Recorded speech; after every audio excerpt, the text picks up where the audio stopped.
Уважаеми зрители, на гости на Изгубени в превода са две момчета, на които благодаря, че приеха поканата. От 11 клас от училището, по-известно в Ямбол като ТМТ.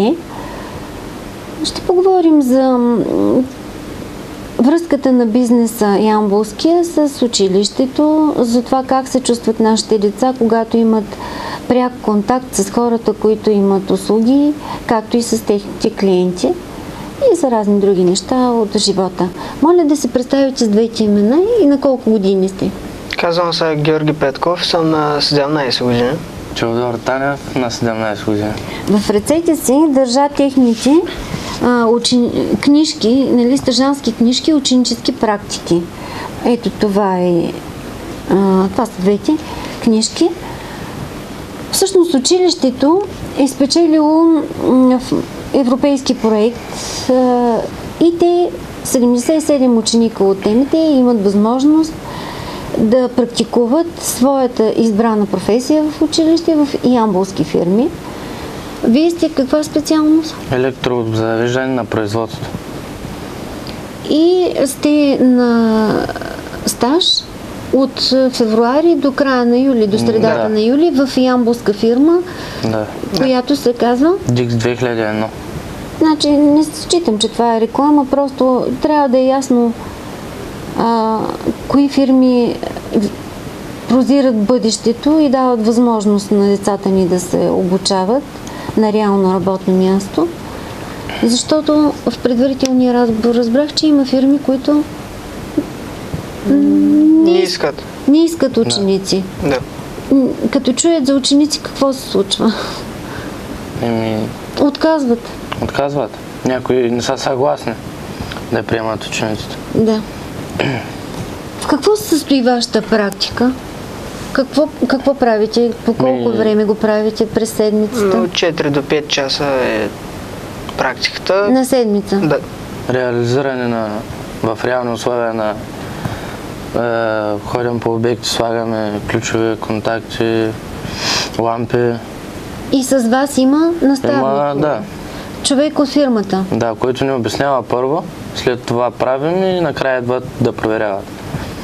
Дали сте го направили както трябва? А този човек как се държи? Доверява ли ви се? Да. Да. Приема ви съвсем сериозно? Да. Този избор на професия, който е доста труден, според мен, сте го направили в кой клас? В 8. В 8. И как решихте, че ще се занимавате с електротехника? Аз от малък се занимавам с жички, кабелчета и оттам реших да вляза в тая паралелка. Някой вкъщи? Дядо? Татко? Или просто така? Просто така, да. И ти ли се занимаваш с жички и с кабел? И преди да вземете решение, че ще учите точно в това училище, обсъждахте ли го с ваши по-големи познати ученици? С приятели познати, да. Говорихме се за тая професия след време, какво ще стане. Има ли перспективи в нея? Да. А вие искате ли да продължите да учите или... Аз искам. Да, след като завършите темите, но пак същата специалност. Същата специалност. Не сте се оплашили от тази специалност? Не. Каква е ролята на семейството? Сега на приятелите разбрах, но на семейството при избора на професия, когато си малък, на 14-15 години? Нормално го приемат. Не, те просто приемат вашия избор, така ли? Съгласяват се с нас. Да. Мисълта ми е, че не беше водещо това, което мама и татко мислят, а беше водещо това, което вие искате. Което ние искаме. Може би им се е сторило хубаво заради това. И така, да продължим с практиката. Какво научавате вие, когато отидете в фирмата? Чисто практически умения получавате. Но иначе, срещате ли се по някакъв начин? Имате ли допир до предприемаческите усилия, отговорностите на управителите на фирмите, до изискванията на клиентите, чисто пазарните взаимоотношения по някакъв начин допират ли се до вас? Няма. Не. Просто влизате в един обект и... Не, те първо се разбират в кой обект влизаме, другите работници са там, ни обясняват какво ще реализираме и оттам почваме, след това проверяват вече. А бягате ли от тази практика? Не, на мен ми харесва. Не, на мен ми харесва. Значи, едно от условията е човек да не бяга от час или от нещо, което е ангажимент, и да му харесва. Да, трябва. А защо ви харесва? Защото виждате смисъл? Да, виждам смисъл, интересно ми и след време... Искам да се науча. Да.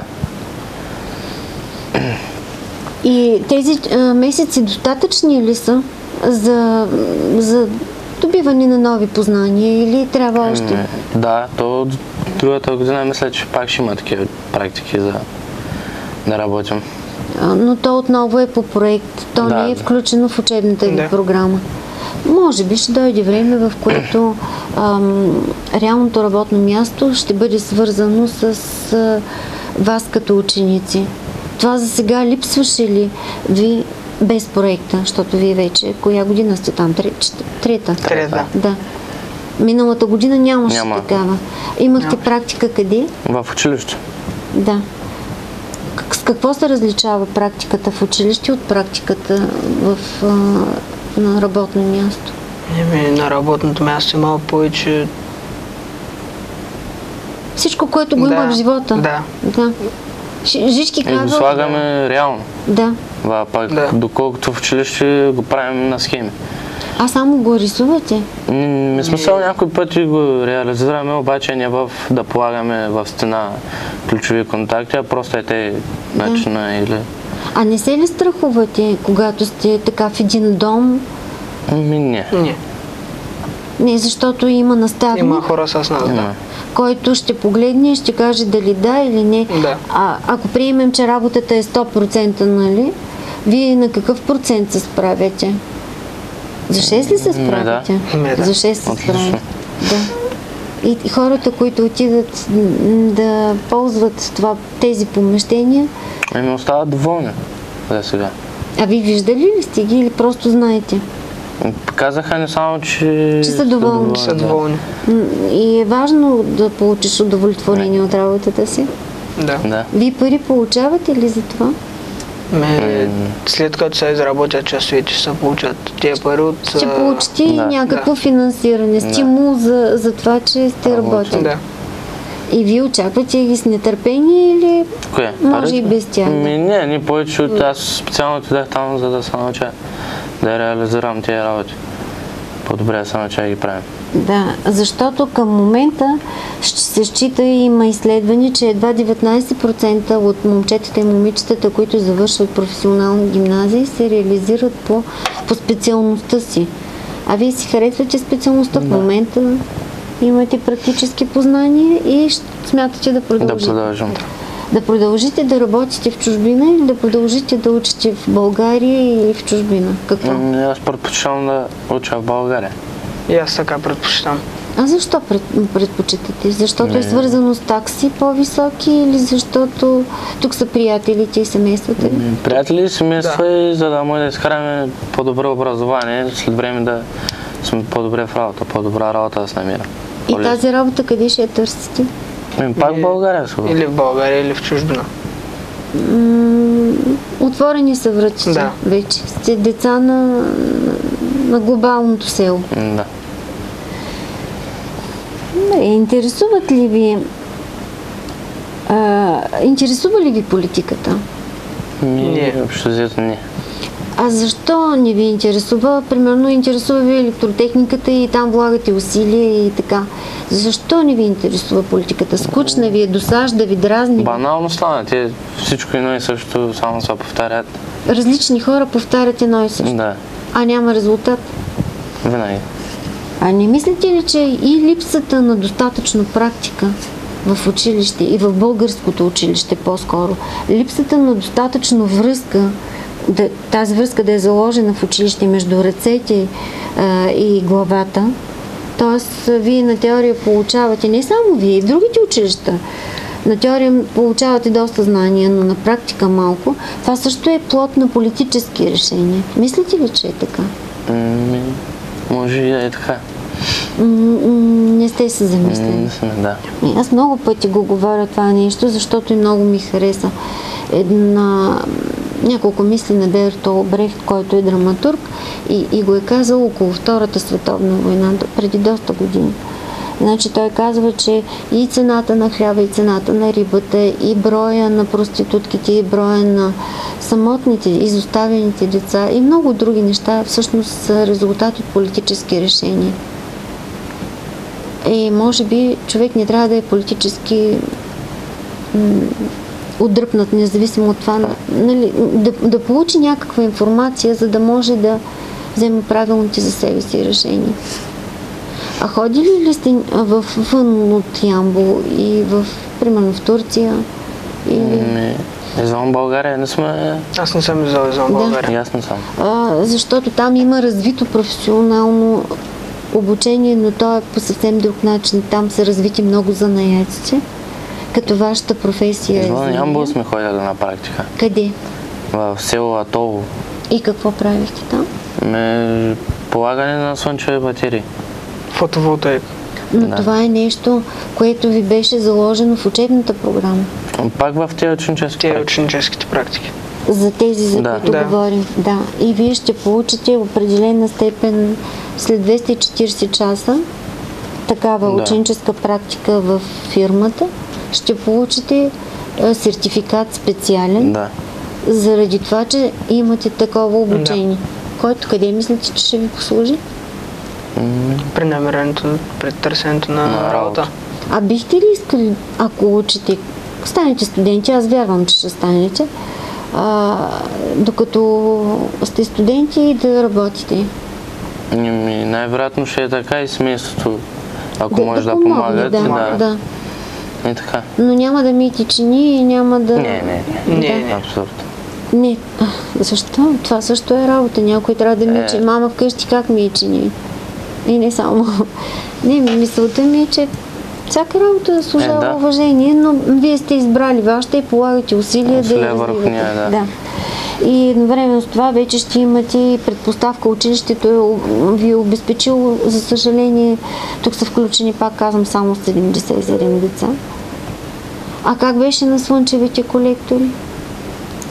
Добре. Лесно ли беше? Да. С една дума работата не ви плаши? Не много. Не много. Чувствате ли, че българите и преди избори, и след избори са много напрегнати? Преди изборите мисля, че са по-напрегнати. Сега всичко окей? Да. Да? Добре. Вече мина дънданията, така ли? Да. Очаквате ли ведрина в живота на Ямбол, на България? Да. В какъв смисъл? Тя знам, иска, нали, всичко да се промени някои работи, да има повече работа. Повече работа, да. И да бъде по-добро заплащането. А вие се движите сред много момчета и момичета, имате приятели, всякакви. Мислите ли, че повечето момчета и момичета, като завършат училище, могат да се издържат, могат да започнат самостоятелно работа и да... Който както се реши. Не, дали българското училище изкарва такъв продукт, грубо казано, момчета и момичета, които могат, завършвайки училище, имат професия и могат да се реализират достойно. Да. Мислите, че е така, поне е свързано с вашето училище. А тези, които завършват реални гимназии? При гимназиите не знам. Те трябва да ходят да учат вече нагоре. Защото те, нали, тоест там ги учат за студенти. Да. Те нямат образование. Професия. Кой има по-голямо предимство в живота, който живеем? Вие или те? Не знам. Ние вземем с професия. Те трябва да продължат да учат. Тоест на тях им предстои още 4 години? Те задължително трябва да учат, пък ако някой не иска, се остава с професията след 12 клас. А тази професия не иска ли също учени? Не говорим за студентство. Постоянно обновяване. Учене през целия живот. Зависа. пак след 12 клас професията, пак може да отиде да работи, примерно. Вие тази професия понякога правите ли справки в интернет? Питате ли, освен наставника си, хората във фирмата, вашите учители? Има ли неща, за които да ги питате? Да, има. Постоянно. Постоянно. И те постоянно ви... обясняват. Да. Защото има часове, в които няма какво да се лъжи, вие не влизате. Не влизате. Намерят. Да. А защо? Защото не са интересни часовете. Имате възможност да избирате. Да. Да. Така е с повечето хора. Мислите ли, че българите или пък българските момчета и момичета са нещастни? Не. Не. Защо? Щастливи са. Да. Не знам, питам, защото според последните класации българите са едни от най-нещастните хора на земята. Кога настъпва това нещастие? Като се заженят, имат деца и почнат работа от 8 до 5 или кога? Или вие не сте заобиколени с нещастни хора? Да. Тогава няма какво да ви питам за нещастие. Как се забавлявате? Ние излизаме в дискотеки. Това е колко пъти в седмицата? Един път. Два пъти. То е свързано с разходи, те не са малки. А през другото време как разтоварвате? Сутрин до обяд на училище, след това се прибираме и вечерта, ако излезем. На интернет ли обикновено с интернет ли се разтоварвате или когато се срещнете с приятели? Ние с приятели излизаме. Приятели. И си говорите? Да. За какво си говорите? Как е минал деня? Как е минал деня? А за бъдещето, мечти, някакви общи планове? Приказваме с пак, но не толкова често. За семействата не си говорите, за бъдещето не си говорите, не правите общи мечти. Как е минал деня? Да. А какви мечти имате? Някой мечта е да направи много пари. Това мечта ли? То зависи вече след образованието, след работата. Престане. Обаче през цялото време имаше една такава връзка между образование и стандарта. През цялото време за това говорихме, нали, че свързвате образованието ви, вашите после знанията ви, професионалните и накрая стандарта.